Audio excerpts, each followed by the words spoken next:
Kemunculan pertama iktus, simbol ikan Kristen, terjadi pada abad kedua dalam seni dan budaya Kristen. Penggunaan simbol tersebut di kalangan umat Kristen telah lazim pada akhir abad kedua dan menyebar luas pada abad ketiga dan keempat. Dalam sejarah Kristen awal, simbol iktus memiliki makna yang paling sakral, dan umat Kristen menggunakannya untuk mengidentifikasi gereja dan umat beriman lainnya selama periode penganiayaan di Kekaisaran Romawi.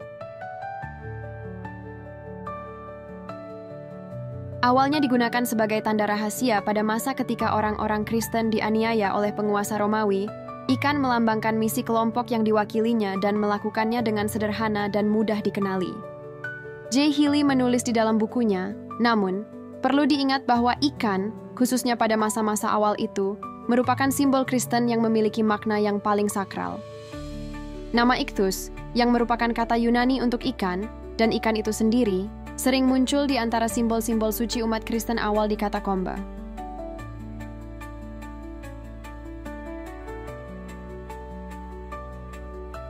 Huruf-huruf dari kata Yunani tersebut membentuk huruf-huruf awal dari frasa Yesus Kristus, dari Allah Putra, Juru Selamat kita. Jadi, iktus surgawi adalah Yesus Kristus, dan kita adalah ikan-ikan yang lebih kecil, yang lahir di air baptisan, seperti yang dikatakan Tertullian, yang ditangkap dalam jaring keselamatan, dan dengan demikian menjadi anggota kerajaan surgawi. Adapun referensi simbol yang sama pada Ekaristi Kudus, seperti pada peristiwa mukjizat penggandaan roti dan ikan, memiliki hubungan yang sangat erat dalam sejarah kekristenan. Suatu cerita yang diwariskan tentang simbol iktus menyatakan bahwa simbol ikan digunakan sebagai cara untuk berkomunikasi, apakah orang tersebut orang Kristen atau apakah ia seseorang yang ingin menganiaya orang Kristen. Ketika dua orang bertemu satu sama lain, orang Kristen akan menggambar separuh ikan pertama di pasir. Jika orang lain menggambar separuh ikan yang tersisa dengan benar, maka orang Kristen itu tahu bahwa ia bersama dengan sesama orang Kristen. Tetapi jika ikan itu digambar dan orang lain tidak meneruskan gambar ikan itu, maka sudah dipastikan bahwa ia bukan beragama Kristen. Pada masa awal kekristenan, simbol ini digunakan sebagai simbol rahasia pengakuan di antara orang Kristen yang dianiaya karena iman mereka. Simbol ini juga digunakan untuk menandai tempat-tempat di mana orang Kristen dapat beribadah dengan aman, seperti katakombe dan lokasi tersembunyi lainnya. Simbol ikan Kristen diyakini telah digunakan sebagai simbol keimanan sejak abad kedua Masehi.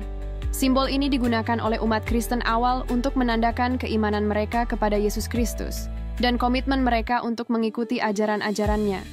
Simbol ini memperoleh popularitas yang luas selama abad ketiga dan keempat Masehi, seiring dengan semakin diterimanya agama Kristen di seluruh Kekaisaran Romawi. Simbol ini menjadi simbol harapan dan solidaritas di antara umat Kristen yang menghadapi penganiayaan dan penindasan karena keyakinan mereka.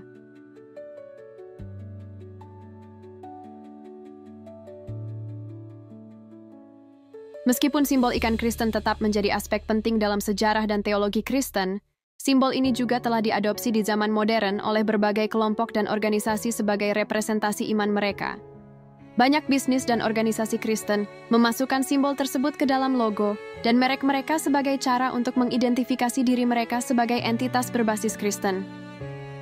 Selain itu, simbol ikan juga telah digunakan dalam seni, sastra, dan musik Kristen kontemporer sebagai cara untuk membangkitkan tema dan nilai-nilai Kristen. Secara khusus, simbol ini telah digunakan sebagai simbol persatuan dan persaudaraan di antara umat beriman, serta sebagai pengingat akan pentingnya Yesus Kristus dalam iman Kristen.